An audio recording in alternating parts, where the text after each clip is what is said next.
예, 그럼 오늘 수업을 진도를 나가도록 하겠습니다. 그 오늘 수업과 관련돼 가지고는 자 횡령죄부터 나가는 차례죠.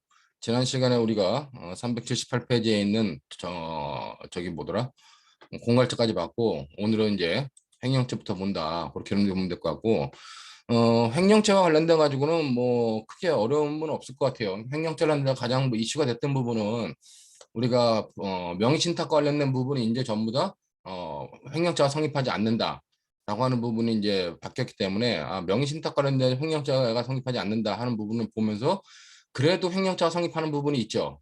부부관계라든가 종종재산에 관련된 거, 뭐 그런 것들이 이제 올해 모의시험에 8문가 모의시험 나왔었는데 뭐 그런 것들만 주의하면 명의신탁 관련된 부분은 어렵지 않을 것 같고 나머지는 횡령죄 관련돼 가지고는 횡령죄에서 뭐 다양한 종류의 범죄 태양들이 나오기 때문에 횡령죄와 관련된 여러분들 여기 보는 것처럼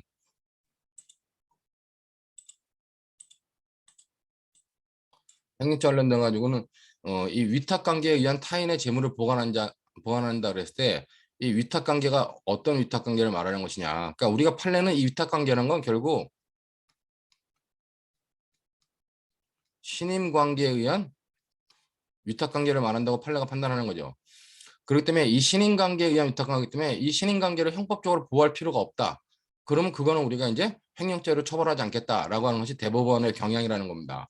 그렇기 때문에 우리가 앞서 잠깐 설명했던 부동산 실명법에 반하는 그 명의신탁 약정 그런 것들도 사실상 위탁관계가 있겠지만은 신임관계에 의한 위탁관계가 있지만 형법적으로 보호할 필요가 없다라고 보는 거죠. 그다음에 보이스피싱과 관련된 것들도 역시 보이스피싱 범죄자들 사이에는 사실상의 위탁관계가 있을 수 있는 되겠지만 그런 거는 형법적으로 보호할 필요가 없는 거다. 그런 의미로 여러분들이 보시면 될 것 같고 그렇기 때문에 여기 뭐 위탁관계라고 하는 건 밑에 나오지만 뭐 명시적 계약, 묵시적 합의, 법률 규정 그냥 중요한 건 이게 조리 심의 측에 의해서도 위탁관계는 인정될 수 있고 이런 위탁관계는 사실상 위탁관계해야 된다.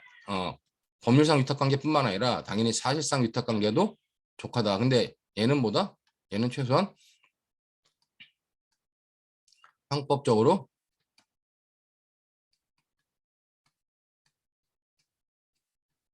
보호할 가치가 있어야 된다.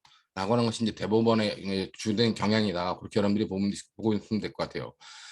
자, 그 다음에 관련돼가지고 여기 절도, 사기, 공갈의 범인이 점유하고 있는 재물 관련돼가지고 얘네들은 뭐다? 얘네들은 범인과 피해자 사이에서는 사실상의 위탁관계가 인정되지 않는다는 거죠. 즉, 범인이 피해자부터 어떤 물건을 가지고 가져왔는데 그 물건에서 사실상 보건자의 지위가 인정된다 그러는 것은 뭐 우리가 판례나 학설이 인정하지 않는다. 그렇기 때문에 범인이 어떤 뭐 이런 절도 강도 사기 공갈에 의해서 얻은 재물을 처분하는 것 그런 것들은 불가벌적 사무행위로서 횡령죄가 되지 않는다. 결국 관련돼 가지고 이 부분이 결국 우리가 보이스피싱에서 봤던 것처럼 보이스피싱 관련돼 가지고 피해자에 대해서 어떤 보관자의 지위도 인정되지 않기 때문에 피해자에 대한 횡령죄가 성립하지 않는다. 그다음에 범죄자들 사이에서는 뭐다? 사실상 위탁관계가 있을 수 있겠지만 형법적 보호할 가치가 없다. 뭐 그런 의미로 여러분들이 횡령죄 관련된 기본 내용 보면 될 것 같고 그럼 이런 신임관계에 의한 신임관계를 바탕으로 한 위탁관계에 의해서 물건을 보관한다 그랬을 때 이 보관이라고 하는 것도 역시 사실상 보관, 법률상 지배, 관리하는 것이다. 근데 이제 보관 관련돼 가지고 그런 보관하는 사람이 횡령이라고 하는 것을 했을 때 불법 영득 의사를 표시했을 때 그것과 관련돼 가지고 사실상 처분할 수 있는 지위만 있으면 되냐 아니면 권한까지 있어야 되냐 그래가지고 우리가 어떤 지분에 대한 그 횡령 부분 관련된 공유 지분에 관련된 횡령 부분 관련돼 가지고 판례는 우리 판례는 기본적으로 처분권 어떤 처분할 수 있는 권한이 있어야 된다라고 보는 것이 판례 입장이다. 그런 정도로만 정리하면 뒷부분에 사례 문제들 푸는데 뭐 크게 어려움이 없을 것 같아요. 자, 그런 문제 관련돼 가지고 개별적인 범죄 유형을 보겠는데 제일 먼저 횡령죄 관련돼서 가장 중요한 것 중에 하나는 바로 올해 시험에 나왔던 거지만 위탁매매와 횡령죄입니다. 그러니까 우리가 위탁매매와 횡령죄라고 하는 부분은 이거는 본 시험에도 몇 번 나왔었고 모의 시험에도 몇 번 나왔었어요. 근데 위탁매매와 횡령죄가 왜 계속 나오냐면은 이거는 학생들이 자꾸 횡령죄가 성립한다라고 하는 것만 보는데 위탁매매와 횡령죄는 제가 사기죄도 설명했지만 사, 횡, 횡. 이걸 사기죄로 외우랬죠. 그다음에 사기죄와 배임죄는 사, 배, 상이다. 사기죄와 배임죄가 경합하면 상상적 경합. 사기죄와 횡령죄가 경합하면은 횡령죄만 성립한다. 자, 그러다 보니까 학생들이 위탁매매와 횡령죄에서 횡령죄가 성립한다고 하는 것만 언급을 해주고 넘어가 버린다는 겁니다. 근데 문제는 횡령죄가 성립한다는 것과 동시에 똑같이 나와야 될 논점이 뭐다? 사기죄는 성립하지 않는다는 거죠. 사기죄는 성립하지 않는 이유는 행위자의 처분 행위가 없었기 때문이다. 그러니까 어떤 기망자와 차고자가 있고 기망행위도 있고 차고도 있었지만 차고자의 처분행위, 직접적인 처분행위가 없어가지고 사기죄는 성립하지 않는다. 그 부분이 이제 중요한 거기 때문에 위탁매매와 횡령죄 그러면 당연히 여러분들이 이건 반드시 사기죄도 논해야 되는구나라고 판단하면 돼요. 자, 그렇기 때문에 관련돼 가지고 여기 보면은 뭐 갑은 뭐 선배 A로부터 A 소유의 중고차 처분을 부탁받고 B에게 5천만 원에 중고차를 매도했음에도 4천만 원에 매도한 것으로 기망하고 수수료는 받지 않겠다고 하면서 4천만 원만 A에게 주었습니다. 자, 관련된 여기까지가 이제 기본적으로 그 위탁매매와 행각자를 한다는데, 자, 선배 A가 얘한테 갑한테 중고차를 팔아달라고 자동차 판매를 위탁했어요. 위탁해서 갑은 이제 관련돼 가지고 중고차를 누군가에게 매도해 가지고 자동차를 매도하고 예로부터 금액 5천만 원을 받았다는 거죠. 자, 5천만 원 받았는데 이 중에서 얘한테는 4천만 원을 팔았다 그래가지고 4천만 원만 준 거예요. 그리고 자기한테는 1천만 원을 남겨놓은 거죠. 자, 이 1천만 원에 대해서 기본적으로 이 1천만 원, 자동차는 A의 소유이고 갑이 점유하고 있는 물건입니다. 그리고 얘가 갑이 누군가한테 팔았다. 그러면 소유권이 넘어가면서 얘로부터 받은 돈, 이 돈 전체도 보다 돈 전체에서는 A한테 소유권이 있는 거고 갑한테는 점유권만 밖에 없는 거죠. 자, 근데 이거 관련돼 가지고 5천만 원 중에 4천만 원만 왔네요. 1천만 원 남았으면 1천만 원은 A의 소유, 갑의 점유해 있는 물건을 갑이 불법 명득의사를 표시해가지고 횡령을 했다면 이것에 대해서는 횡령죄가 성립한다는 겁니다. 자, 근데 중요한 건 뭐냐? 얘에 대해서 그 A에 대해서 얘가 이렇게 4천만 원에 팔았다. 하는 4천만 원에 팔았다는 이 자체가 뭐예요? 이거는 기망이라는 겁니다. 기망이고 A는 4천만 원에 팔았구나 해가지고 착오를 익혀가지고 4천만 원만 받은 거예요. 자, 그런데 이 1천만 원에 대해서 얘가 이렇게 하는 직접적인 처분에 A가 직접 갑한테 주는 처분행위가 있었냐? 이 처분행위가 없기 때문에 기본적으로 사기죄는 성립하지 않는다. 그러니까 배점을 보면은 횡령죄에 대한 배점, 횡령죄가 성립한다는 배점과 사기죄가 성립하지 않는다는 배점이 똑같이 있어요. 대부분 다 배점 점수가. 근데 학생들이 횡령죄가 성립하지 않는다는 것만 쓰고 이걸 안 쓰는 경우가 있는데 이거는 세트로 반드시 세트로 논해야 될 부분이 있기 때문에 이 부분은 여러분들이 같이 잘 판단을 해야 된다. 그렇게 판단을 하면 됩니다. 자, 그 다음에 관련돼가 이제 중요한 거는 이 1천만 원은 뭐예요? 이 1천만 원은 횡령죄로 취득한 물건이기 때문에 작물이 되죠. 자, 그렇기 때문에 작물이 되기 때문에 이 작물을 정을 아는 사람한테 맡기면 뭐가 된다? 그 사람은 작물 보관자가 된다는 겁니다. 자, 근데 갑은 B에게서 수표를 받은 잔액 1천만 원을 그 정을 알고 있는 을에게 보관해 달라고 부탁하였으나 이를 받은 을은 그 돈을 모두 유용비로 창진했어요. 자, 이 부분은 뭐다? 보관해 달라고 부탁했다. 정을 알고 받았기 때문에 얘는 이 을은 작물 보관자가 성립하겠죠. 자, 그러면 을은 이 돈을 갖다가 모두 유용비로 탕진했다. 그럼 이거는 자기가 보관했던 작물에 대해서 횡령한 경우 이와 관련돼 가지고 일반적으로 횡령죄는 성립하지 않는다. 뭐 요런 논의들이 요래 변호사 시험의 핵심적인 사항이었다. 그 정도로만 여러분들이 봐두시면 될 것 같습니다. 그렇기 때문에 관련돼 가지고 밑에 보면은 사실관계란다. 이거는 이미 우연방위 부분에서 한번 설명했던 부분인데 중고차 매매와 관련돼 가지고 횡령죄가 성립하느냐 관련돼 가지고 횡령죄가 성립한다. 그 횡령죄 성립 여부가 이게 뭐 기본적으로 이게 이거라면 얘가 이거죠. 그러면 토탈 중고차 매도 관련돼 가지고 이 정도의 배점이 있었다. 그렇게 여러분들이 판단하면 될 것 같아요. 그렇기 때문에 이것들은 그냥 점수가 이렇게 나오기 때문에 그 관련된 내용들 관련돼가 잘 보고 횡령죄가 성립한다. 그다음에 관련돼 가지고 사기죄가 성립하지 않는다라고 하는 쟁점들만 여러분들이 잘 써주셨으면은 크게 어렵지 않게 판단할 수 있으리라 봅니다.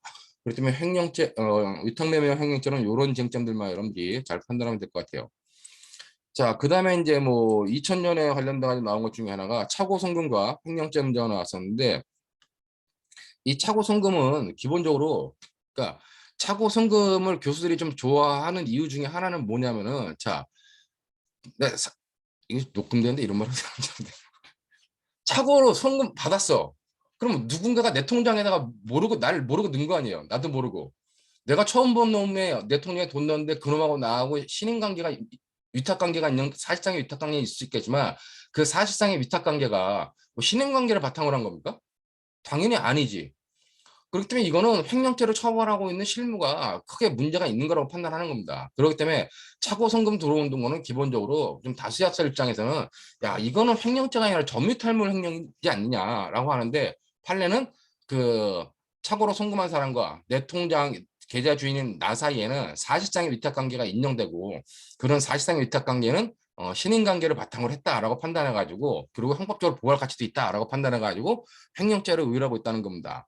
자, 그렇기 때문에 그런 부분 관련돼 가지고 차고 송금과 횡령죄 부분 여러분들이 보면 될 것 같고, 자, 차고 송금과 횡령죄라고 하는 부분은 여기 보는 것처럼 요 2번 케이스에 을은 운영권 양수대금인 5억 원을 갑의 계좌로 이체하려다 착각하여 병의 계좌로 잘못 이체하였다는 겁니다. 자, 자신의 계좌에 을 명의로 5억 원이 이체된 것을 확인하고 돌려주려는 병에게, 자, 을 명의로 5억 원이 이체된 것을 확인하고 병의 계좌로 잘못 돌았죠. 그러니까 돌려주라는 병에게 친구인 정은 아무런 근거 없이 을이 착오로 너에게 입금한 것이 분명히 돈을 다른 계좌로 뭐 할 테니까 내 계좌로 이체해라고 말했어요. 자, 그러고 나서 어떡하냐? 병은 정의 말을 듣고 막연히 괜찮을 거라고 생각하고 5억 원을 정의 계좌로 이체했다는 겁니다. 이것도 이제 이미 위법성의 착오 부분에서 다 설명했던 부분인데, 관련돼 가지고 이 정이라는 애와 관련돼 가지고 무슨 병 자체는 뭐요? 병 자체는 뭐 이 정의 말을 듣고 우연히 괜찮을 것이 생각하고 5억 원을 갖다가 이체했어요. 자, 그럼 얘는 그냥 기본적으로 판례에 의하면 횡령죄가 성립하는 겁니다. 근데 횡령죄인데 이게 뭐예요? 5억 원 이상이기 때문에 특경법상에, 그러니까 우리가 재산범죄 사기 공갈 횡령 배임에서 5억이 넘어갔다. 그럼 무조건 특경법이라는 걸 여러분 잘 생각해야겠죠. 특경법 위반에 횡령죄가 된다. 자, 그러고 관련돼 가지고 정은 어떻게 했냐? 정은 병한테 그걸 자기 계좌로 이체하라고 하기 때문에 얘에 대해서는 우리가 횡령죄 교사범 자체가 성립할 수 있다는 겁니다. 자, 횡령죄 교사범 자체가 성립할 수 있고, 그다음에 얘는 이게 뭐예요? 횡령죄로 어떻게 돈을 자기 계좌로 이체했기 때문에 그 돈이 작물이라는 걸 알고 있었죠. 그렇기 때문에 얘는 작물보관죄 같은 경우도, 즉 작물죄 같은 경우도 성립할 수 있다. 그런 점을 우리가 101페이지에 봤기 때문에 그런 정도로 여러분들이 차고 승근 관련된 횡령죄 부분 될 거고, 이 차고 송금과 횡령죄와 관련된 부분은 실질적으로 이렇게 직접적으로 차고 송금이 되는 경우도 문제되지만은, 차고 송금과 횡령죄 관련된 가지고는, 자, 보이스 피싱에서 아,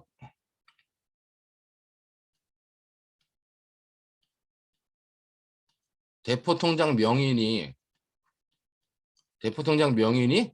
보이스 피싱을 몰랐다. 이 보이스 피싱을 몰랐을 경우, 이런 경우 대포통장 명의인은 뭐요? 얘는 무죄죠. 보이스피싱 관련된 사기죄 관련된. 근데 얘가 자기 통장으로 다른 사람의 돈이 입금된 것을 빼앗았다. 그럴 때는 차고송금과 횡령죄와 관련된 법리가 그대로 적용돼가지고 그때는 횡령죄가 성립한다는 거. 그런 논조도 같이 나올 수 있으니까 그런 것들을 여러분들이 잘 체크해두면 될 것 같아요. 자, 그다음에 이렇게만 여러분들이 보면 될 것 같고, 자, 그럼 그 밑에 모의시험에 이제 나왔는데, 작년 모의시험 10월 모의시험에 나왔던 부분입니다. 이거는 뭐 우리가 횡령죄 관련된 판례에서 잘 많이 봤던 부분인데, 자, 기본적으로 공동상속 지분을 처분하는 경우에 그 상속 지분에 대해서 처분 권한이 있느냐, 관련된 처분 권한이 없으므로 횡령죄가 성립하지 않는다라고 하는 것이 판례 입장이에요. 그런데 이제 뭐 관련돼 가지고 사실상 보관자의 지위가 인정되면, 사실상 보관자의 지위가 인정되는 경우이기 때문에 횡령죄가 성립해야 되는 거 아니냐라고 하는 학설도 있는데, 판례 같은 경우는 이렇게 공동 지분에 대해서는 횡령죄가 성립하지 않는다라고 하는 것이 판례 입장이죠. 자, 그렇기 때문에 보면 갑은 동생 A와 함께 아버지로부터 공동으로 상속을 받아 건물을 혼자 점유했어요. 그러니까 공동으로 상속받았다는 건 공동으로 등기를 했다는 얘기죠. 근데 점유를 혼자 점유하던 중, 즉 타인 소유 물건인데 공동 소유니까 타인 소유 물건 자기 혼자 건물을 점유하던 중 A로부터 건물 처분에 관련된 위임을 받은 것처럼 가정하여 B에게 매도함으로써 A의 상속 지분을 임의로 처분했어요. 그러니까 자기가 받은 상속 지분은 넘어갔겠지만 A하고 공동 상속했을 때 A가 받은 상속 지분은 넘어갔겠느냐는 겁니다. 자, 관련돼 가지고 우리가 일반적으로 부동산 관련돼 가지고 자, 부동산의 보관자다. 부동산의 보관자는 법률상 보관자로서 일반적으로 뭘 봐요? 이건 등기 여부로 판단하죠. 동기가 아니라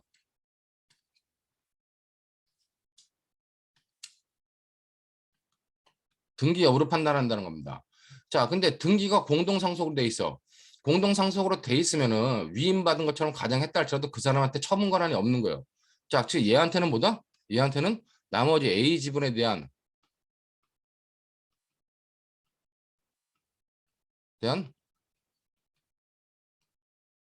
처분권이 없기 때문에 A 지분은 아무리 임의 처분했더라도 넘어가지 않는다는 겁니다. 자, 그렇다면 얘는 뭐다? 그렇다면 기본적으로 횡령자가 성립하지 않는다는 거죠. 횡령자가 성립하지 않는다. 이 판례가 왜 자동차 아니라 주차장 공유지분 사건 관련돼 가지고 나온 판례죠. 그렇기 때문에 자동차를 잡고 주차장 공유지분 관련돼 가지고 다른 사람하고 공동 상속 받았다 할지라도 자기가 넘긴 부분에 대해서 처분권이 인정되지 않는다. 그렇기 때문에 관련돼 가지고 이렇게 여러분들이 횡령자 성립하지 않는다 보면 될 것 같고, 근데 B에게 매도함으로써 A의 상속 지분을 이분을 처분했다는 B에 대해서는 문제가 돼요. B에 대해서는 갑이 자기가 처분할 수 없는 것을 처분했기 때문에 관련돼 가지고 이 관련된 사기죄가 성립한다. 그렇게 여러분들이 판단하면 되겠죠. 자, 그 다음에 또 어떻게 했냐.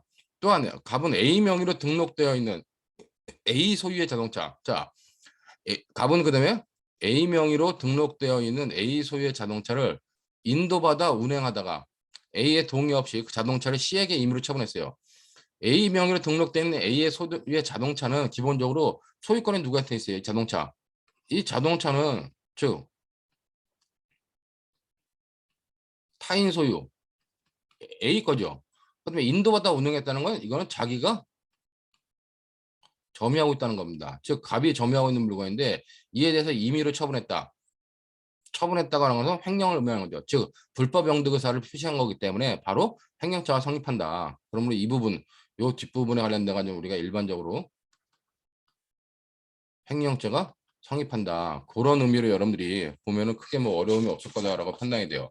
자, 그렇기 때문에 뭐 이런 내용이 바로 밑에 나왔던 부분이고, 밑에 해설을 보더라도 뭐 사안 2번 사안에서 가배 제척을 했는데 가배 제척 관련돼 가지고 공동상속 건물의 임의 처분 관련된 가배 제척을 했는데, 자, 이와 관련돼 여기 보면은 부동산에 대한 보관자의 지위 여부. 자, 부동산에 대한 보관자의 지위 여부는 뭐다?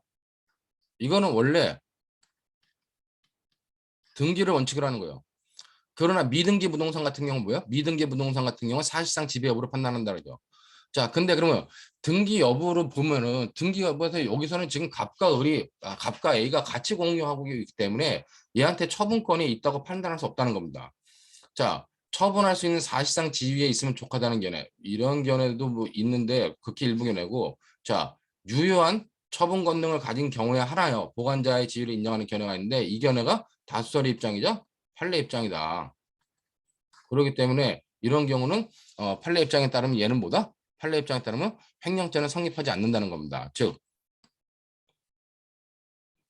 자, 거기 보면 부동산을 제3자에게 유효하게 처분할 수 있는 권능의 유무에 따라 결정해야 된다. 그러면 부동산을 공동상속한 자들 중 1인이 부동산을 혼자 점유하던 다른 공동상속인의 상속점을 임의로 처분하여도 그에게는 처분 권능이 없어 횡령죄가 성립하지 않는다. 뭐 요 판례를 갖다 여러분들이 알고 있었으면은 뭐 쉽게 알 수 있는 문제다. 관련돼 가지고 그다음에 아까부터 횡령 행위 여부인데 이거는 좀 자세하게 논하려고 7점씩 배점했으니까 자세하게 논하려는데 공동 상속자의 동의 없이 건물을 임의로 처분하는 것 그건 불법 영득의사의 실현이다. 아, 그리고 채점을 하다 보면 의외로 학생들이 횡령의 개념을 잘 모르더라고 보니까요. 안 써. 횡령은 뭐야? 횡령은 딱 여러분들이 몇 가지 지금 이제 2학년 말 정도 됐으면은 몇 가지 단어들은 딱 머릿속에 외워야죠. 횡령으로 뭐예요? 횡령은 불법 영득의사의 표시, 불법 영득의사의 실현이에요. 자, 배임행위, 배임은 뭐다? 해야 될 일을 하지 않거나 하지 말아야 될 일을 하는 게 배임이죠. 임무위배행위. 자, 그런 개념들은 딱딱 머릿속에 알고 한 줄로 딱딱 쓸 수 있게끔 준비를 해야 된다는 겁니다. 그렇기 때문에 아까 임의를 처분했다는 건 뭐예요?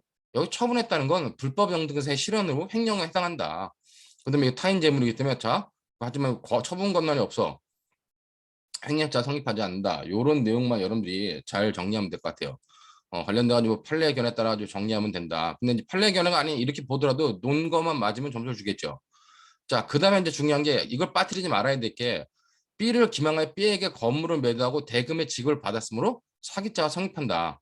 자, 이 부분도 3점씩 배점되어 있는데 의외로 이 부분을 학생들이 간과하고 잘 넘어가더라고.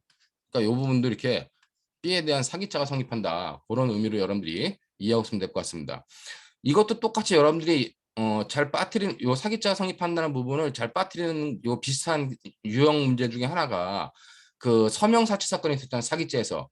아직 우리 본 시험에 안 나왔다지만 서명사치 사건에서 서명사치를 했으면은 그 서명사치 당한 사람에 대한 사기자가 성립하는 거죠. 처분 의사가 있다고 판단해가지고.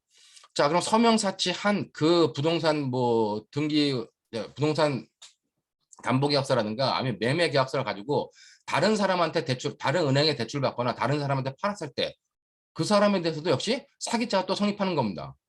근데 그 앞에 서명사치도 앞에가 서명사치가 사기자가 성립한다는 건 잘 판단하는데 뒷부분을 자꾸 놓쳐요.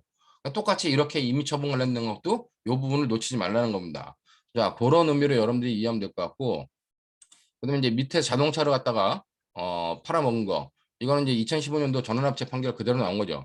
그렇기 때문에 관련돼 가지고 여기 보는 것처럼 소유권의 취득에 등록이 필요한 타인 소유의 차량을 인도받아 사실상 보관하고 있는 사람, 이 사람도 보관자의 지위를 인정한다는 겁니다. 자, 그렇기 때문에 이 사람이 처분하는 경우는 행위자가 성립한다. 그리고 이제 관련돼 가지고 여기 보면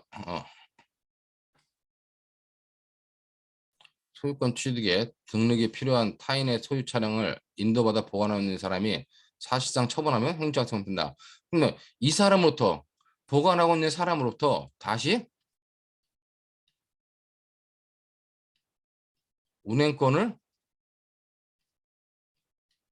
위임받은 자. 자, 이자가 처분하면 뭐요? 이 판례가 나왔던 게 이자가 처분하도 똑같이 이것도 횡령죄가 성립한다는 거였죠. 그렇기 때문에 그런 의미로서 여러분들이 이 판례를 판단하면 되고 여기서 이제 사기죄와 횡령죄가 성립하는데 여기 사기죄가 성립한다 그러고 여기 이제 관련돼 가지고 보관자의 지위가 인정되므로 횡령죄가 성립합니다. 이 사기죄, 횡령죄는 당연히 실경이겠죠. 그렇기 때문에 그런 정도의 내용까지도 파악해 주면은 뭐 어려움 없이 풀 수 있을 것이라 판단이 됩니다. 자, 그렇다면 여기 보면은 뭐 횡령죄 성립한다. 그러니까 실체적 경험 관계다. 이런 정도까지 여러분들이 보면 될 것 같아요. 자, 요 정도 시험이 이제 관련돼 가지고 모의 시험까지 나왔던 최근에 나왔던 문제고 이 18년도 문제는 뭐 18년도 문제는 뭐 그냥 일반적인 위탁매매와 횡령죄, 그러니까 위탁매매와 횡령죄는 반드시 횡령자 성립한다, 사기자 성립하지 않는다. 그 부분만 여러분들이 정확하게 논의하면 됩니다. 이거는 이제 뭐 앞에 무슨 갑은 A의 집에 귀금속이 있음을 알고 을과 병에게 A의 집에 불을 질러 A를 살해하고 귀금속을 가져나와 나누어 갖자고 제안했습니다. 자, 제안했는데 이 제안을 승낙한 을과 병은 야간에 A의 집에 들어가 A를 묶어두고 귀금속을 가져나오면서 A 집에 불을 질러 A를 질식사하게 했어요. 자, 관련돼가 얘네들 죄책은 뭐냐? 얘네 죄책은 기본적으로 강도를 해가지고 사람을 죽이려고 해서 죽인 거죠. 강도살인죄와 그다음에 현주 건조물, 현주 건조물에다가 방화를 해가지고 사람을 죽게 만들었기 때문에 분명 결과적 과정으로 죽게 만든 게 아니라 죽인 거죠. 고의를 가지고 현주 건조물 방화 치사죄가 성립한다. 그렇기 때문에 얘는 기본적으로 법정형이 얘가 무겁기 때문에 둘 사이는 뭐 상경이 된다. 그러니까 갑과 을은 살인죄와 강도살인죄와 현주 건조물 방화죄가 성립하고 상경이 되고 갑은 뭐요? 갑은 이에 대해서 기본적으로 공동정범이 된다는 거죠. 그다음에 뭐 이게 강도살인 성립하면 이때 강도는 특수강도죠. 얘가 둘이 같기 때문에. 그렇기 때문에 관련돼 가지고 얘는 뭐 공동정범이 당연히 합동범위 공동정범이 성립한다. 그렇게 보면 될 것 같고. 자, 그다음에 범행의 갑을 병은 귀금속을 갑이 보관하고 있다. 이를 처분해서 금액을 배분하기로 했어요. 자, 얘네들 훔쳐온 귀금속을 공동 공범자들, 그러니까 여기서 이제 공동정범 사이에서 배분하는 거는 장물자가 성립하지 않죠. 근데 중요한 거는 갑은 보관 중인 기금속 가운데 일부를 을과 병 몰래 처분했어요. 을과 병 몰래 자기가 가지고 돈을 몰래 유용비로 소비했다. 이것도 불가벌이죠. 이건 뭐 기본적으로 불가벌이고, 근데 나머지는 위 범행 사실을 모르는 정. 이 중요한 거는 범행 사실을 몰랐던 정이기 때문에 얘는 뭐다? 이것이 범죄를 취득한 재물이다라는 걸 몰랐기 때문에 얘한테는 장물죄는 성립하지 않는다는 겁니다. 자, 정을 알고 있었다면 장물죄가 성립하겠죠. 근데 이제 정에게 수고비를 줄 테니 처분해달라고 부탁을 했는데 정은 어떻게 해? 정은 갑으로부터 받은 귀금속을 1억 원에 팔았으나 갑에게는 8천만 원에 팔았다. 그래서 금액을 던져서 나머지 2천만 원은 자신이 챙겼다는 거죠. 자, 이 부분이 위탁매매와 횡령죄 관련된 부분인데 결국 이 부분은 횡령죄가 성립한다. 그러나 사기죄는 성립하지 않는다. 라고 하는 이런 쟁점들만 정리해주면은 뭐 크게 어렵지 않게 풀 수 있는 문제였다라고 판단이 됩니다. 그렇기 때문에 뭐 뒤에 보면은 복잡하게 나오는 것 같지만은 실제 보면은 뭐 을과 병의 대체 그래가지고 여기 보면 강도살인죄가 성립하고 현주건조물 방화치사죄가 성립하고 공동정범이 같이 성립한다. 뭐 관련돼서 10점씩 배점 되는데 이건 뭐 기본적으로 뭐 5점 5점씩 배점 되겠죠. 그다음에 관련돼 가지고 죄수 판단을 6점씩이나 줬는데 이걸 뭐 6점씩 줘야 될 문제는 모르겠지만 기본적으로 뭐 상경으로 처리한다. 이거는 결과적 가중금 할 때 배웠죠. 그렇기 때문에 그런 정도로 보면 될 것 같고 그다음에 관련돼 가지고 강취한 물건을 갑으로 보관한 경우 이건 뭐 공동정범 사이이기 때문에 장물자가 별도로 성립하지 않는다. 그 다음에 관련된 갑의 대책 관련돼 가지고 갑은 기본적으로 얘네는 뭐 기본적으로 공동정범 관계 있죠. 그래서 공동정범 관계가 있고 역시 강창 물건들을 보관한 경우 관련돼 가지고 역시 장물자가 성립하지 않는다. 자, 그 다음에 관련돼 가지고 이제 보관 중인 귀금속을 처분해 소변한 거 이것도 역시 범죄가 성립하지 않는다는 거죠. 관련돼 가지고 문제가 되지 않고 이제 정해 대책 관련돼 정해 대책을 보면 위탁매매와 횡령죄인데 자 2천만 원 착복에 대해서 2천만 원 착복에 대해서 기본적으로 보다 7점이 몇 점 돼 있죠. 여기 보면 얘가 10점짜리 문제인데 자 보면은 횡령죄가 성립하냐 관련돼 가지고 7점 성립한다 그랬을 때 이 정도 7점이다. 그러면 횡령죄가 성립한다. 이게 4점이고 이게 사기죄가 성립하지 않는다. 기본적으로 이게 3점 정도 될 거라는 겁니다.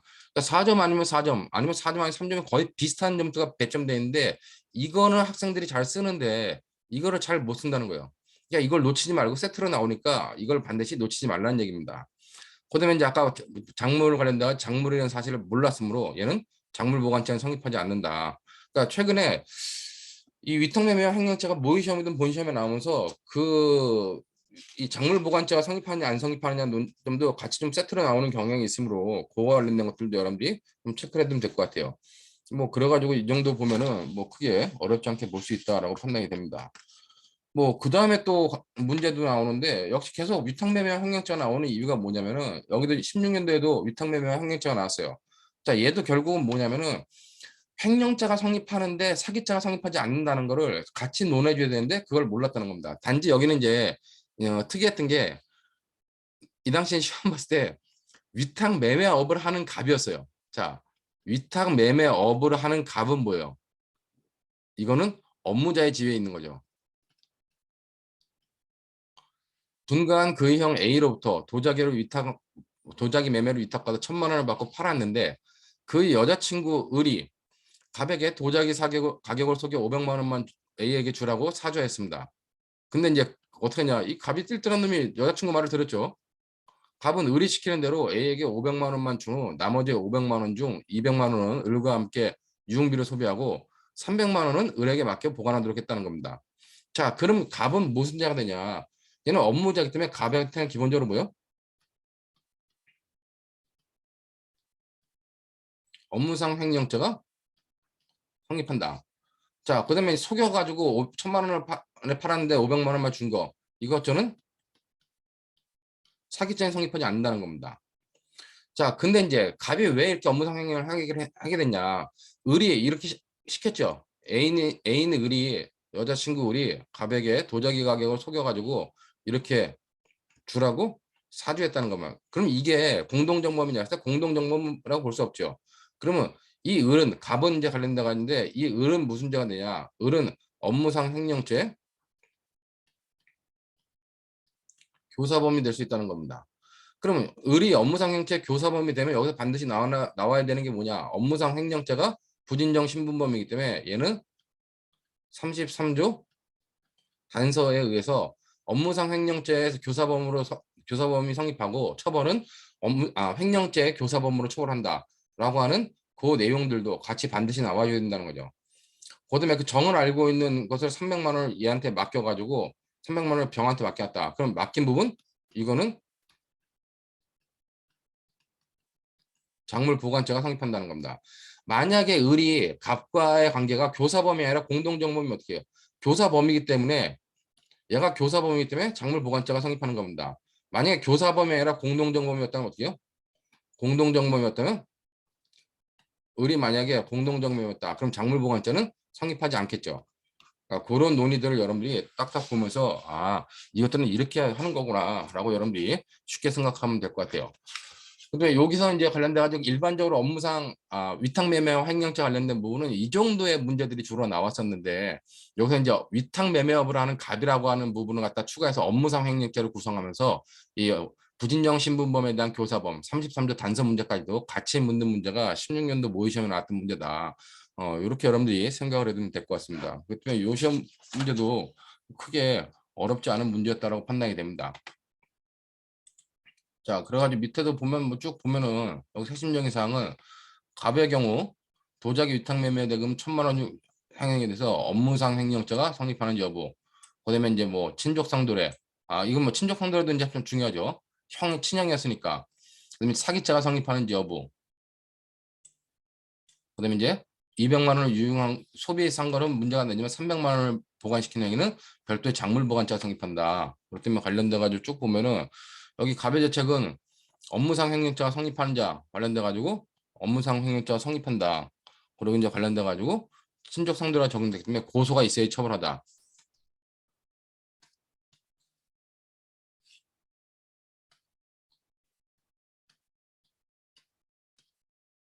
자, 그리고 업무상 횡령죄가 성립하는데 분과한 행위로 친족 상도례 중에서 원친이기 때문에 고소가 있어야지만 처벌하다. 성립하고 고소해서 처벌 가능하다. 보면 될 것 같고. 자, 그다음에 이제 사기죄 관련돼 가지고 역시 사기죄가 성립하지 않는다는 거죠. 밑에 사기죄 관련된 사기죄가 성립하지 않는다. 제일 중요한 건 위탁매매에서 사기죄가 성립하지 않는 거는 처분행위가 없었기 때문입니다.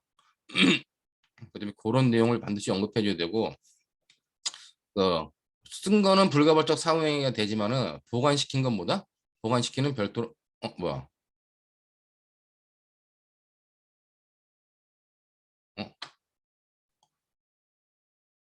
500만 원 중 200만 원을 소비하는 게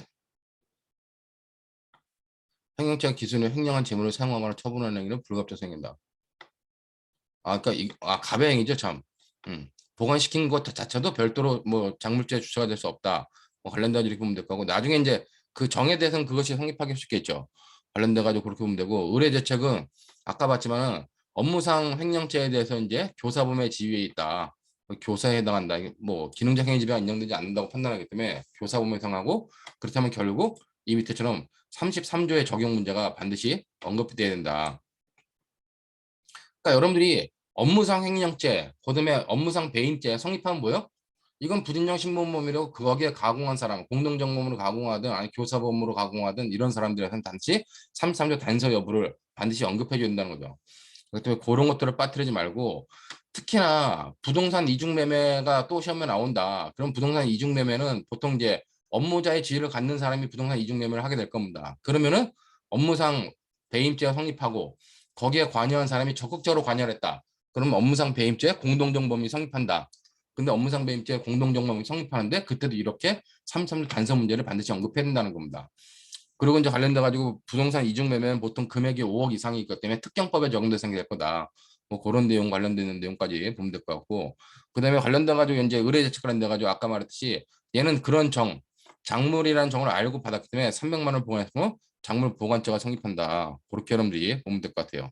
그 때문에 뭐 그런 정도와 관련된 내용을 보면 될 것 같고 나머지 부분은 뭐 공갈죄 성립 여부는 여러분들이 한번 읽어보세요. 뭐 그렇게 어렵지 않다. 자, 전부 다 이제 그런 문제입니다, 뒤에. 그래가지고 여기도 보면은 이 뭐 15년대도 계속 나오는 게 횡령죄가 잘 나왔던 부분이 특이하게 위탁매매와 횡령죄라고 하는 부분이 계속 나온다. 그렇기 때문에 여기도 보면 을은 훔친 귀금속이라는 사실을 모르는 정에게 귀금속의 처분을 부탁했어요. 자, 귀금속이라 훔치는 귀금속을 사실을 모르는 정에 따르면 얘는 작물보관죄 성립하지 않는 거고, 이를 승낙한 정은 C에게 귀금속의 일부를 시가인 4천만 원에 판 후 을에게는 2,500만 원을 판매대금으로 하면서 이를 건네주고 나머지는 자기가 챙겼다. 이 위탁매매와 횡령죄 성립하는데 사기장이 성립하지 않는다. 뭐 그런 논의들만 여러분들이 쭉 보면은 뭐 어렵지 않게 위탁매매와 횡령죄 부분들을 뭐 정리할 수 있을 겁니다. 자, 이 정도로 보면 이제 횡령죄 관련된 것 중에서 위탁매매와 횡령죄 관련된 부분은 뭐 거의 정리할 수 있다라고 판단이 되고, 자, 다음으로 이제 불법 원인급여와 횡령죄였는데, 우리가 여러분들이 불법 원인급여라고 하는 건 민법 746조를 잘 이해할 거예요. 자, 불법 원인급여와 횡령죄가 제가 여기다 보면은 제가 분명히 이게 정리할 때 변호사님 미출죄라는데 미출죄가 아니죠, 이게. 어? 이 미출죄가 아니라 올해 출제됐죠. 올해 10년도 10년도래 10회 시험에 10회 시험 2문인가? 2문에 그 공무원한테 물건 전달해 주라고 공무원한테 저기 뭐야 뇌물 전달해 주고 4천만 원 줬는데 4천만 원 중에 3천만 원만 전달하고 1천만 원은 자기가 먹어버렸잖아요. 그게 바로 불법 원급여와 횡령죄 관련된 문제인데 내가 분명히 어서 봤는데 이거 어디 못 찾겠다 그래서 이 당시에 물음표 잔뜩 해놨는데 이건 미술죄가 아니라 요거는 지금 뭐다? 올해 10회 시험 본 시험에 10회 제2문에 나왔던 부분입니다.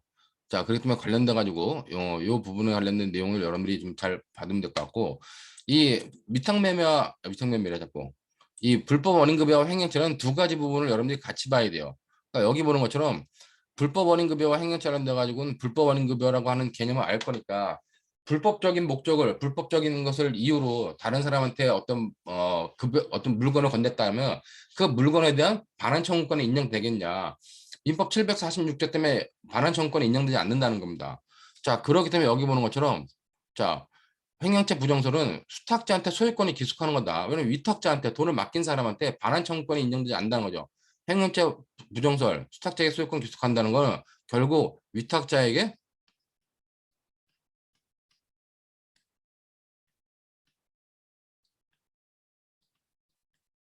반환 청구권이 인정되지 않는 거다. 근데 횡령죄 긍정설은 위탁자에게 소유권이 기속한다. 이거는 결국 위탁자한테 그 반환 청구권이 인정되지 않더라도 소유권이 넘어가는 건 아니다. 소유권이 이전되는 것은 아니다. 그렇기 때문에 그냥 소유권이 기속된다 보는 거죠. 그러니까 이런 거 반환 청구권 소유권이 이전되지 않고 반환 청구권으로 남는다. 결국 이게 뭐예요? 이게 자연채무라는 얘기죠. 오래간만에 자연채무라는 얘기를 하는데 민법상의 얘기인데. 자, 자연채무 여러분도 알죠? 그렇기 때문에 이렇게 횡령죄 긍정설의 입장에서는 위탁자한테 반환 청구권이 인정되지 않는 건 맞는데 그렇다고 소유권이 인정되는 건 아니다. 즉 자연채무일 뿐이다. 라고 판단한다는 거예요. 그렇기 때문에 관련돼 가지고 소유권은 그냥 남아있기 때문에 횡령죄가 성립한다고 보는데 이제 뭐 절충설은 그것이 급여물이냐 아니면 급여 이익이냐 뭐 이렇게 나눠가지고 따지는데 크게 중요하지 않고 판례는 뭐다? 횡령죄 부정한다. 즉 반환 청구권 위탁자한테 반환 청구권이 인정되지 않으므로 수탁자한테 소유권이 기속되는 거다. 가지고 횡령죄 부정설의 입장이 명시적인 판례 입장이고 이거는 제가 앞서 무죄 법률 관련돼 봤지만 불법 원인 급여물에 대해서는 횡령죄가 성립하지 않는다는 것이 확고한 판례 입장이기 때문에 이렇게 여러분들이 정리하면 돼요. 자, 근데 이제 이게 자꾸 걱정이 되는 게 불법성 비교 형량론이라고 하는 것을 판례가 했는데 이거는 굉장히 비판이 큽니다. 비판이 엄청 커요. 근데 그래서 주간 시험에 안 나올 거라고 생각이 돼. 그러니까 이거는 이 포주 사건이죠. 윤락열 사건. 응? 이 윤락열 사건 관련돼 가지고 불법성 비교 형량론 관련된 것은 결국 반환 청구권이 인정되지 않는 것이 원칙이지만 양쪽의 불법을 비교해서 한쪽의 불법이 굉장히 크고 한쪽의 불법이 적다면 불법이 적은 사람한테는 반환 청구권을 인정해줘야 된다. 그러므로 불법이 큰 사람이 돈을 돌려주지 않고 먹었을 때, 즉 관련돼 가지고 그거는 횡령죄가 성립한다 보는 거예요. 즉 여기에 보면 포주의 불법성, 율락녀의 불법성을 비교해 보면 어떡하다? 포주의 불법성이 엄청 크다는 겁니다. 율락녀 건 작다는 거야. 그렇기 때문에 율락녀가 포주에 대해서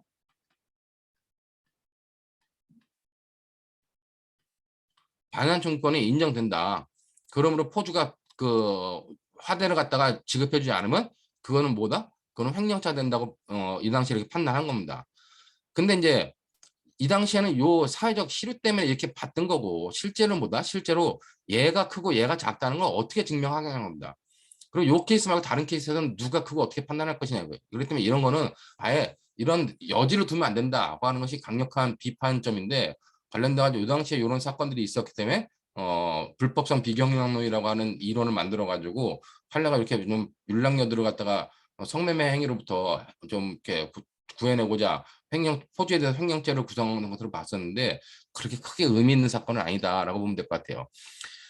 이게 그 당시에 여기 미아리 텍사스 초원에서 있었던 거죠. 종합경찰서장이 김강자씨라고 하는 여자 서장이었는데 그 여자 서장이 미아리 텍사스 초원을 없애겠다면서 율락녀들한테 떠나라고 해도 안 떠나는 이유가 떠나더라도 얘가 돈을 안 주는데 포주가 돈을 안 주는데 그거를 처벌할 수 없다.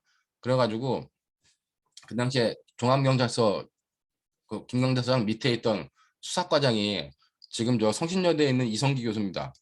근데 그 친구가 뭐 잘 얘기를 해가지고 뭐 이런 내용들도 하면서 결국 변호사들 통해서 이런 논리들을 끝까지 대법원으로 밀어붙여서 만들었는데 그 당시에 이제 행위로서는 율락녀들을 보호한다는 취지의 대법원 판례를 이해는 했지만 법리적으로는 굉장히 문제가 있어서 나오기 힘들지만 객관 시험에는 나오는지 모르겠어요. 근데 이제 주관 시험에는 혹시 안 나오겠지만 혹시 모르더라도 이런 경우가 나오면은 이렇게 체크를 해주면 된다. 행위자 성립하는 경우도 있다 보면 될 것 같고 자 그다음에 불법 원인 급여와 사기죄 같은 경우는 자 부활한 청구가 불가능한 불법 원인 급여물을 받은 경우에 사기로 받은 경우 그때 관련돼 가지고 사기자가 성립하냐 했을 때 이거는 사기자가 성립한다는 것이 판례 입장이에요. 즉 이게 뭐냐 요런 케이스죠. 보면은 케이스상에서 하나의 케이스를 놓고 판단하는 건데 자 갑이 사업가야. 사업가인데 일이 잘 안 돼. 자 얘는 공무원이에요. 공무원인데 여기에 을이라고 하는 어떤 뭐 중개자가 있어요. 중개자라고 만들고 어떤 뭐 중개인이 있다.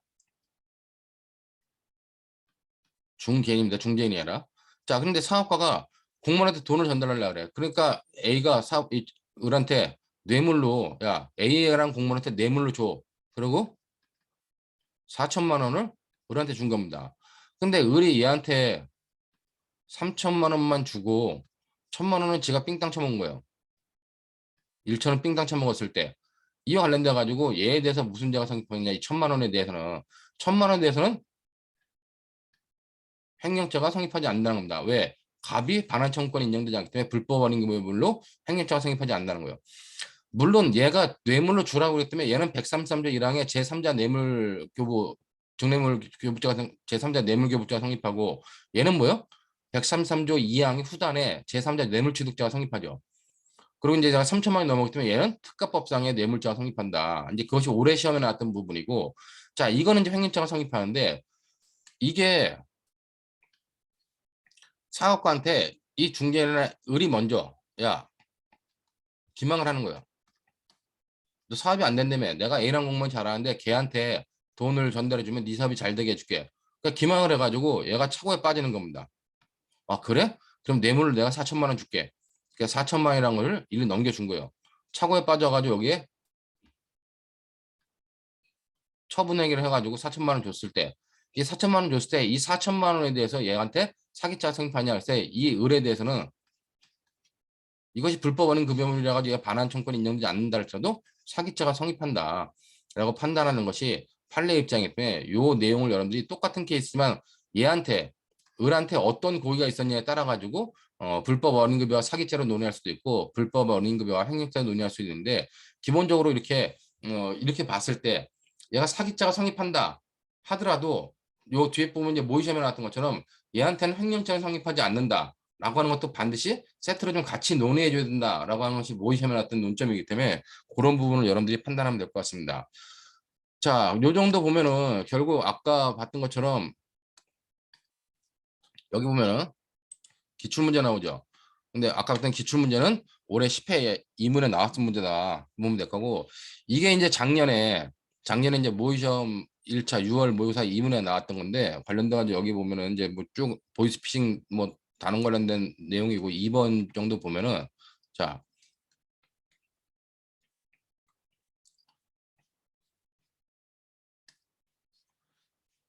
여기 보면 이제 뭐 병이라는 애가 원래 보이스피싱 조직원이고, 이제 어렵게 살던 을한테 이제 대포통장을 건네주면 도움을 줄게 해서 대포통장을 건네줬더만, 을 앞으로 을이 제공한 대포통장으로 이제 피해자가 1,000만 원을 갖다가 송금한 사건이에요.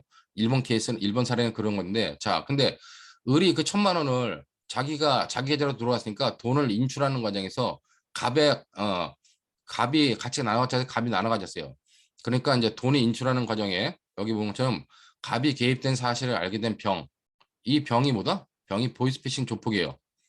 자, 병이 관련돼 가지고 결국 갑과 전화하면서 돈을 돌려주지 않으면 목숨을 내놓아야 될 것이라고 하자, 겁에 질린 갑은 모처에 은신의 장소로 도피했습니다. 자, 이와 관련돼 가지고 병이 갑과 전화하면서 돈을 돌려주지 않으면 목숨을 내놓아야 할 것이라고 했다.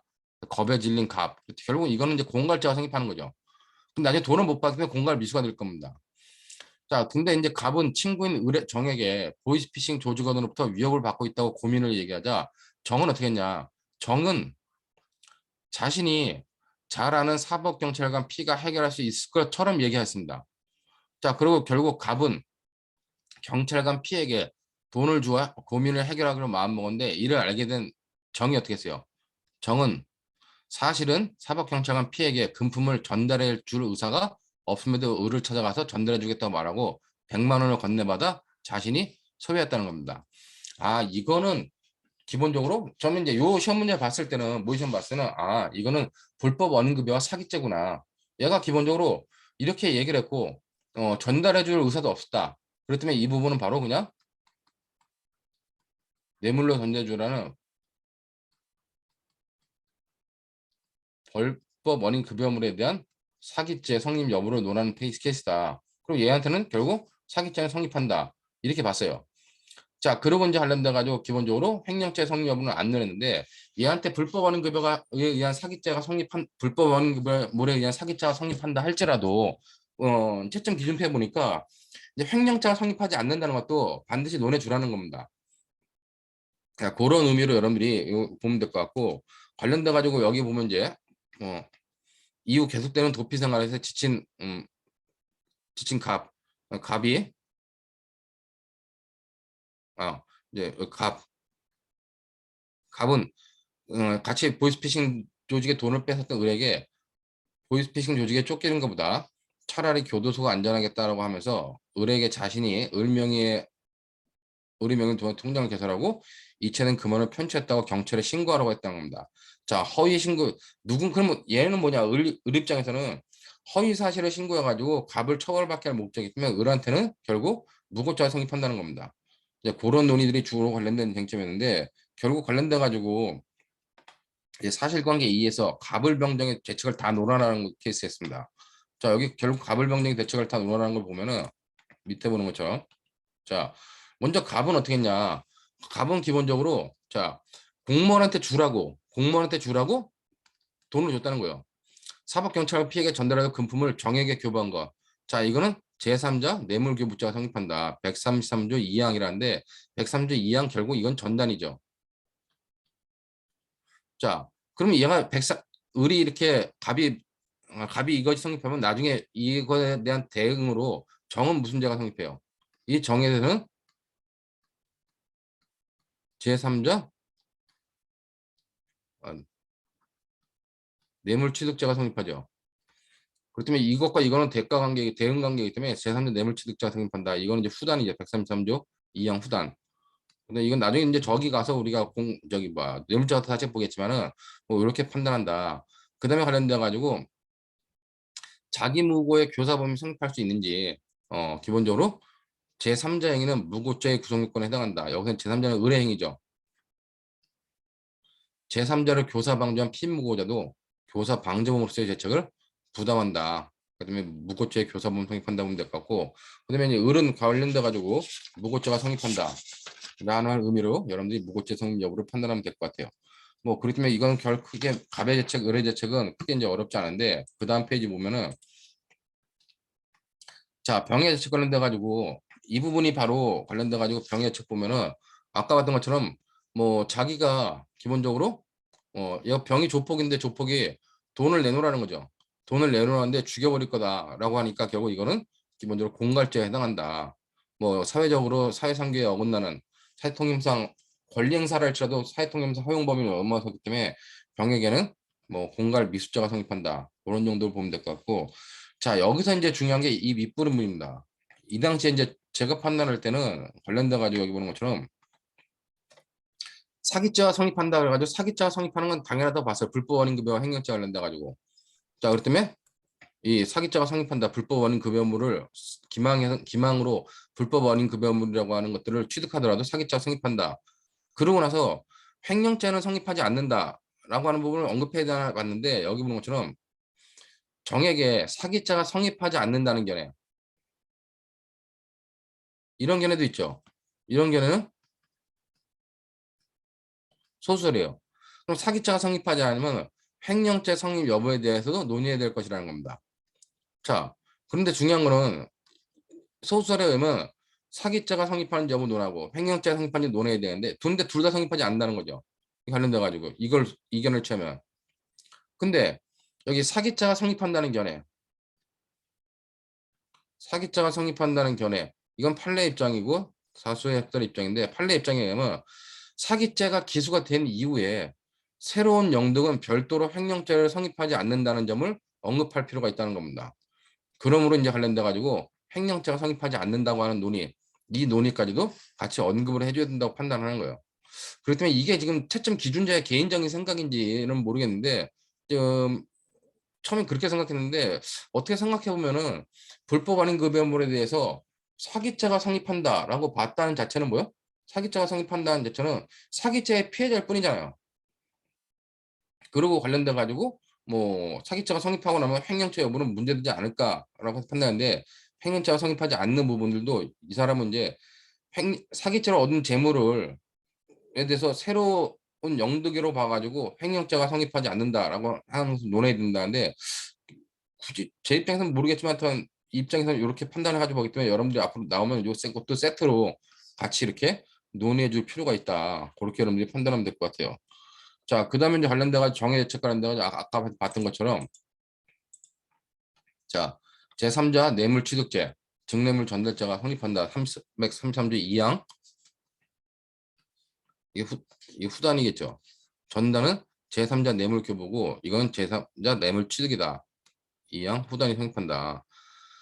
자, 근데 이제 이게 올해 시험에 모의시험이라 올해 시험에 이제 채점 기준표에 의하면은 제3자 뇌물취득죄라고 하는 용어를 쓰라는 겁니다. 근데 제3자 뇌물취득죄라고 하는 용어는 공소장에 기재하는 죄명표에 나와 있는 용어일 뿐이지 우리가 판단하는 용어는 아니란 얘기죠. 일반적으로. 그러니까 뭐 학자들은 그냥 증례물 전달자다 이런 말을 쓰기 때문에 이거나 똑같다고 판단하는데, 올해 채점 기준을 만들었던 양반들은 제3자 뇌물취득죄가라고 쓰면은 점수를 주고 이거나 점수를 주지 말라는 거야. 말도 안 되는 소리죠. 제가 맨날 얘기하지만 공소장에 기재하는 건 검사들의 주장일 뿐이지 확정된 사실이 아니잖아요. 근데 그 죄명표에 있는 걸 안 썼다고 그래가지고 빵점을 주나? 말이 안 되는 얘기죠. 물론 채점도 그렇게 안 했다고 그러더라고 대부분 다. 근데 이제 자꾸 되도록이면 공소장에 기재하는 죄명표에 있는 것대로 좀 쓰라고 제가 얘기를 합니다. 혹시 어떻게 될지 모르니까 습관적으로 요 죄명을 갖다가 좀 이렇게 달아둬라. 그렇게 판단이 됩니다. 그 정도 보면 될 것 같아요. 자, 요렇게 해가지고 횡령죄와 관련된 기본적으로 횡령죄와 관련된 몇 가지 논의 사항들 쭉 봤는데, 뭐 객관식 문제 여러 가지 판례 문제들이 나오겠지만 지금까지 봤던 횡령죄와 관련된 대부분에 나오는 문제들이 다 위탁매매와 횡령죄, 그다음에 차고송금과 관련된 부분, 특히나 차고송금과 관련된 부분은 보이스피싱 관련된 것들로 연결돼 있으니까 그런 부분들을 여러분들이 정리하면 될 것 같고, 뭐 그다음에는 횡령죄 관련돼 가지고 뭐 다양한 쟁점들이 있겠지만은 뭐 간단한 쟁점들만 주로 이제 케이스 문제로 나왔었다. 그렇게 여러분들이 보면 될 것 같아요. 그리고 이제 횡령죄 관련된 더 중요한 건 이거죠. 그 다음 페이지 나오는 바로 명의신탁과 횡령죄와 관련된 부분입니다. 자, 근데 이제는 편해졌죠. 명의신탁과 횡령죄와 관련된 부분은. 왜냐면 명의신탁과 횡령죄와 관련된 부분은 옛날에는 이거는 횡령죄가 됐어요. 이건 횡령죄가 됐는데 지금은 뭐다? 바뀌어가지고 이제 횡령죄가 되지 않는다. 이게 이제 올해 대법원 전원 재판결로 나온 거기 때문에 명의신탁과 관련된 횡령죄는 배임죄 아니 뭐 횡령죄가 성립하지 않는구나라고 여러분들이 다 정리하면 되고 단 하나 여러분들 주의해야 될 거는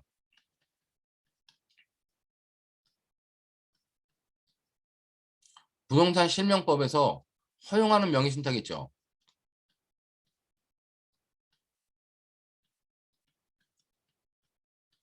허용하는 명의신탁이 바로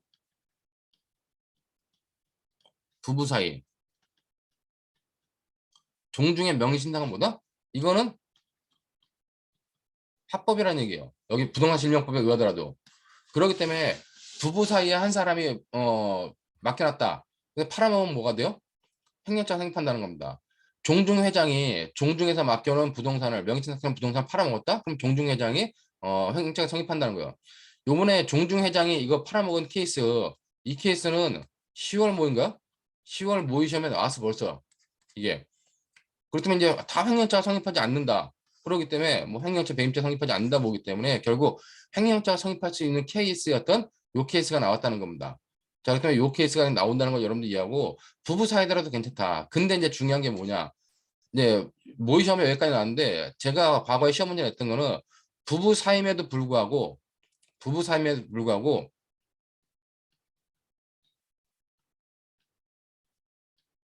조세 회피 목적으로 명의신탁을 했다. 부부 사이에. 자, 그럼 뭐 이거요? 이거는 불법이라는 겁니다.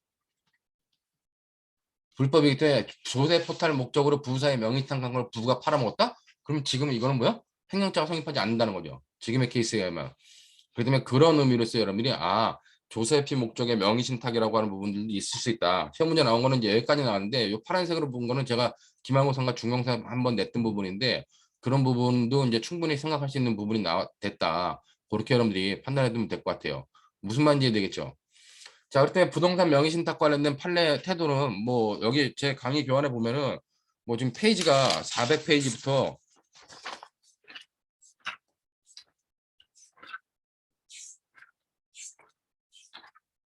뭐 419페이지까지 한 20페이지까지 400페이지, 420페이지까지 하는데 이거는 따로 뭐 설명을 안 하도록 하겠습니다. 쉽기 때문에 뭐 전체적으로 다 보지 않고 간단하게 이제 요 부분과 관련된 케이스와 관련된 과거에 나왔던 문제 그 문제만 한번 보도록 할게요. 자, 과거의 기출문제 보면 중간상략형 명의신탁 이게 이제 관련돼 가지고 15년도에는 유죄였는데 지금은 이제 무죄죠. 자, 그 다음에 관련돼 가지고 페이지 쭉 넘어가면은 이 13년도에 명의신탁 나왔었는데 이 13년도에 나온 명의신탁이 바로 이자간의 명의신탁이에요. 자, 이 이자간의 명의신탁 관련된 이 당시에는 횡령죄가 된다는 거였죠. 자, 그랬더니 여기 보는 좀 어떤 케이스였냐? 어디 갔어? 음. 경찰이 사경은 임야의 매수 과정을 확인하기 위해 매도인 정을 갖다가 불러 조사한 결과 정의 이름으로 명의신탁된 A의 임야를 갑과 을에게 매도한 사실을 확인하고 정으로부터 위 매도 경위에 관한 자수서를 받았다는 얘기입니다. 즉, 이 정이라는 사람이 명의신탁된 부동산, 즉 A라는 사람으로부터 명의신탁된 부동산을 갖다가 갑과 을한테 팔아먹은 거예요. 자, 이 당시에는 무슨 죄가 되냐? 이 당시에는 이제 이거는 이자간의 명의신탁이기 때문에 횡령죄가 성립한다는 거였습니다. 근데 지금은 뭐다? 지금은 이제 안 된다는 거죠. 자, 이 부분 관련돼 가지고 안 된다는 이유를 써야 돼요. 명확하게. 올해 이 시험도 이제 모의 시험에 나왔었는데 10월 모의 시험에 한번 나왔었는데 이거 보면은 이 당시의 내용을 보면은 자, 정의 명의신탁된 부동산을 임의로 처분한 행위와 관련돼 가지고 여기 뭐처럼 이자간의 명의신탁의 경우에 신탁 부동산을 임의로 처분하는 게 예측까지 횡령죄설, 배임죄설, 무죄설 있었는데 과거 판례는 횡령죄가 성립한다고 했지만 최근 판례 명의형죄 성립 부정한다고 했습니다. 자, 이게 이 당시에 횡령죄가 왜 성립한다고 봤고 지금은 왜 횡령죄가 성립하지 않는다라고 보는지를 여러분들이 정확하게 이해하고 있어야 된다는 겁니다. 자, 기본적으로 뭐 여기 관련된 뭐 갑을로 하겠습니다. 갑이 갑과 을이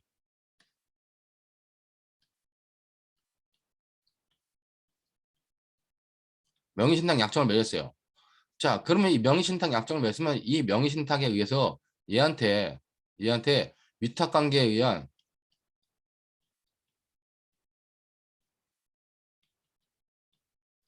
보관자의 지위가 인정된다고 보면 횡령죄가 성립한다는 겁니다. 원래. 근데 지금 부동산 실명법에 의해서 어떻게 했어요? 부동산 실명법에 의해서 이게 뭐가 됐습니까? 부동산 실명법에 이거는 이제 무효가 됐다는 거예요. 무효가 됐는데 판례가 그래도 위탁관계에 의한 보관자의 지위를 인정했던 건 뭐냐? 원래 부동산 실명법이 생기기 전에 이 위탁관계는 뭐요? 계약에 의한 위탁관계였다는 겁니다. 그렇기 때문에 이 당시에 원래 이제 부동산 실명법 시행 전에는 이 위탁관계는 명의신탁 계약이라고 하는 계약에 의한 위탁관계에 의한 보관자의 지위가 인정됐던 거고 이게 무효가 되니까 어떻게 해요? 무효가 되니까 계약에 의한 위탁관계는 인정되지 않아요. 그러나 실제로 갑과 을이 신뢰관계에서 맺겨놓은 거 아니냐. 그렇기 때문에 이건 계약에 의한 위탁관계가 아니라 사실상의 위탁관계에 의한 보관자의 지위가 인정된다라고 판단해가지고 그 전까지도 오래 전까지도 횡령죄가 성립 판단을 받던 겁니다. 그러니까 부동산 실명법 전에는 계약에 의한 위탁관계가 인정되는 거고 부동산 실명법 이후에는 그 명의신탁이 무효이기 때문에 사실상의 위탁관계의 보관자의 지위가 인정된다고 봤던 겁니다. 근데 이제 올해 2021년도 전원협체 판결은 이 부분은 뭐냐? 이 명의신탁 약정이 부동산 실명법에 무효가 됐다. 그렇다면 사실상의 위탁관계 보관자의 지위는 인정할 수 있다는 겁니다. 지금도. 근데 이게 뭐요? 이게 형법적으로 이제는 형법적으로 보호할 가치가 없다는 겁니다. 형법적으로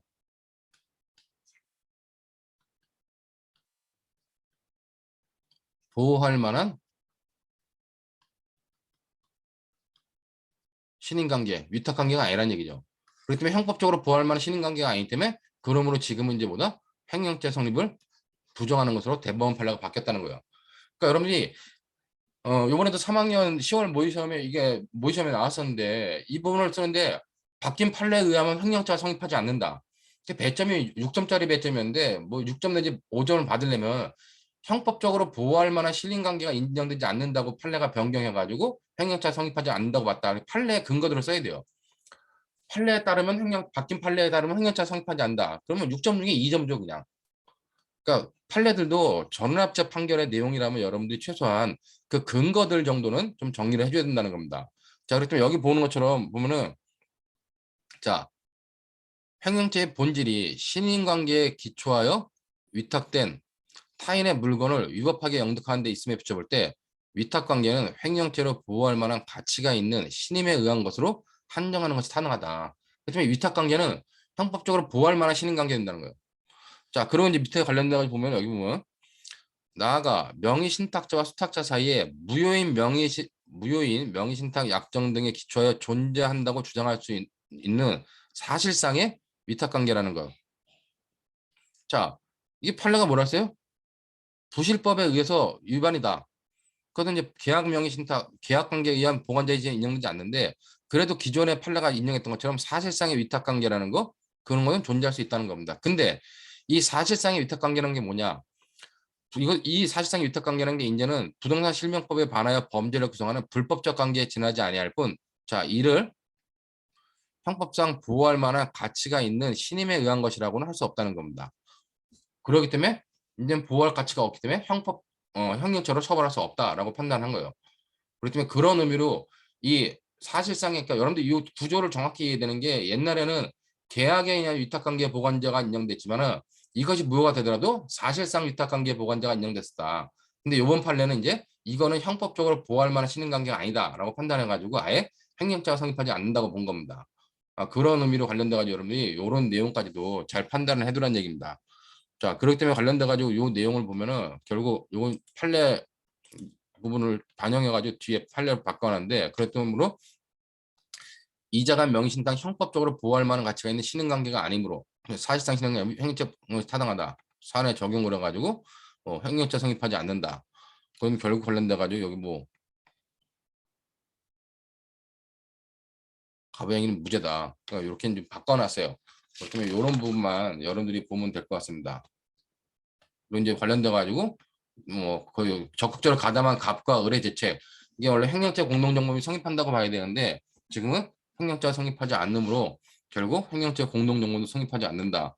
그런 논의와 관련돼 가지고 좀 해설들을 바꿔놨는데 그런 것들은 여러분들이 한 번씩 보면 될 것 같아요. 그리고 나머지 부분들 모의시험 관련된 부분도 전부 다 중간생략형 명의신탁인데 모든 명의신탁에 관련된 것들인데 그런 부분들은 대부분 다 저기 문제되지 않는다. 이제 횡령죄가 성립하지 않는다. 그렇게 보면 될 것 같고 412페이지에 보면은 저번에 말했던 협박을 해가지고 돈을 받는 경우 그것이 공갈죄가 될 것이냐 아니면 저기 뭐야 협박자 될 것이냐는 데 가지고 판례 입장인 불법영득의사에서 불법의 의미를 수산의 불법설의 입장인 판례에 의하면 그런 경우는 공갈죄가 성립한다 그랬죠. 그때 무슨 412페이지 나온다 그랬는데 여기 보면 것처럼 자 여러분 이제 이건 계약명의 신탁이에요. 자, 여기 보면 갑은 이게 결국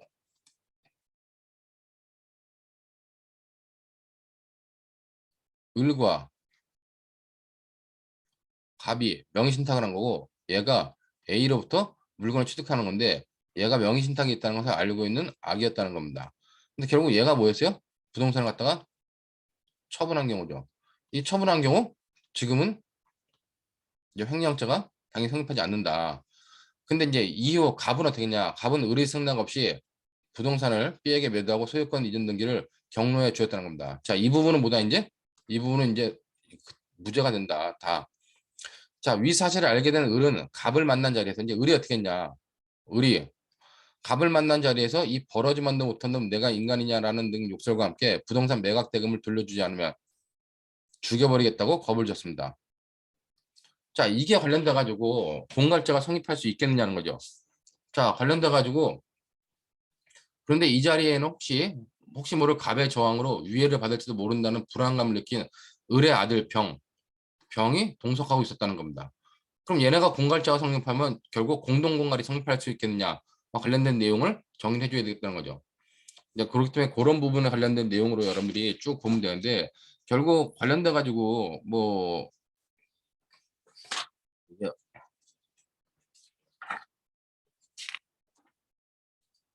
관련돼 가지고 이 부분 416페이지에 요 내용을 정리하고 하는데 416페이지 보시면은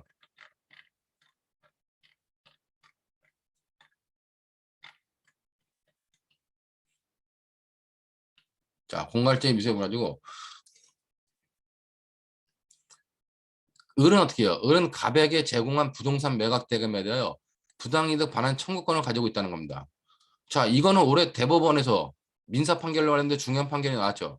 이건 이제 대법원의 판례에 의해서도 민사상의 판례로도 이건 인정하죠. 지금 이제 인정한다고 이번에 명확히 나왔기 때문에 민사 판례로도 이제 판례가 인정하는 거고 이처럼 재산적 권리를 가지고 있는 자가 그 권리 실현의 수단으로 협박을 사용한 경우 이게 공갈죄의 불법영득 의사가 인정되어 공갈죄가 성립하는 문제된다. 자, 기본적으로 관련돼 가지고 뭐다? 이 불법영득 의사의 의미를 불법을 수단의 불법이냐 아니면 영득의 불법으로 볼 것이냐 영득의 불법이냐 아니면 수단의 불법으로 볼 것이냐 관련된 판례는 수단의 불법으로 보기 때문에 이거는 권리가 있더라도 권리 실현의 수단을 했더라도 공갈죄가 성립한다고 보면 되는 거예요. 그렇기 때문에 관련돼 가지고 부동산 매각 대금을 돌려주자면 죽여버리겠다고 말한 것은 상대방을 하여금 공포심을 일으키면 해악이고 협박에 해당한다. 영득의 의미, 영득 이득의 불법설.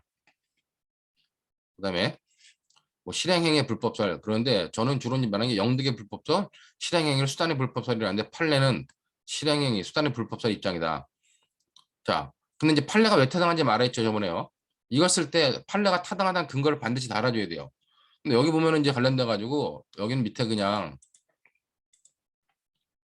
자 판례에 따를 때라는데 이렇게 판례에 따를 때라 쓰는 게 아니라 여러분들은 이제 어떻게 써야 돼요? 여기 판례에 따를 때라 그러지 말고 기본적으로 근거까지 달아주는 얘기입니다. 판례가 왜 타당하냐? 판례는 기본적으로 그 여기 보면 처럼 권리 실현의 수단으로 협박을 사용했을 때 그것이 법질서에 반하냐 반하지 않느냐는 위법성 단계에서 판단할 문제이므로 구성요건 주관적 구성요건 단계에서는 이 수산의 불법설을 취하는 판례가 타당하다. 뭐 이런 근거들을 달아가지고 판례 입장에 따라가지고 공갈죄 처분행위가 없었으면 공갈죄 미수가 성립한다. 라고 하는 부분을 여러분들이 정리해두면 된다는 겁니다. 자, 그다음에 이제 그러면 얘가 권리 행사를 위한 수단으로 위법성을 이제 권리 행사를 위한 수단으로 협박을 했는데 관련돼 가지고 그것이 위법성이 조각되겠냐? 관련돼 가지고 보면 위법성은 조각되지 않는다라고 판단하면 되겠죠. 그리고 이제 관련돼 가지고 요즘 들어 자꾸 이제 모의 시험에도 나오는 것 중에 하나가 권리 행사를 위한 수단에서 위법성 조각 여부를 관련돼 가지고 결국은 이건 뭐냐?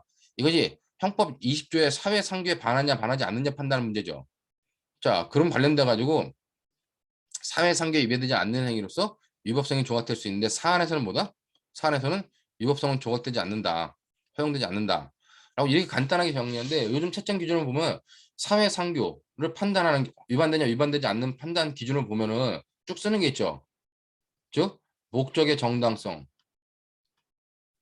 그다음에 수단의 뭐 상당성, 그다음에 긴급성, 그다음에 보충성, 그다음에 균형성이라고 하는 요 5가지를 판례가 들고 있기 때문에 5가지 내용들을 정립하면서 본 사안에선 여기에 해당하지 않으므로 사회상규에 위배되지 않는 위배된다라고 판단하라는 겁니다. 그렇기 때문에 사회상규가 나오면 이 판례가 말하고 있는 목적의 상당성, 수단의 목적의 정당성, 수단의 상당성, 긴급성, 보충성, 균형성이라고 하는 요 5가지 내용들을 반드시 여러분들이 딱 언급하고 생각할 준비를 언급할 준비를 하고 항상 있어야 된다는 겁니다. 무슨 말인지 되겠죠? 자, 이 정도로 판단해가지고 뭐 관련된 내용을 보면은 뭐 크게 명의실탁 문제는 앞으로 나오더라도 어렵지 않게 판단할 수 있을 것이라 판단이 됩니다. 뭐 이 정도로 해가지고 횡령죄와 관련된 부분을 다 마치도록 하겠습니다.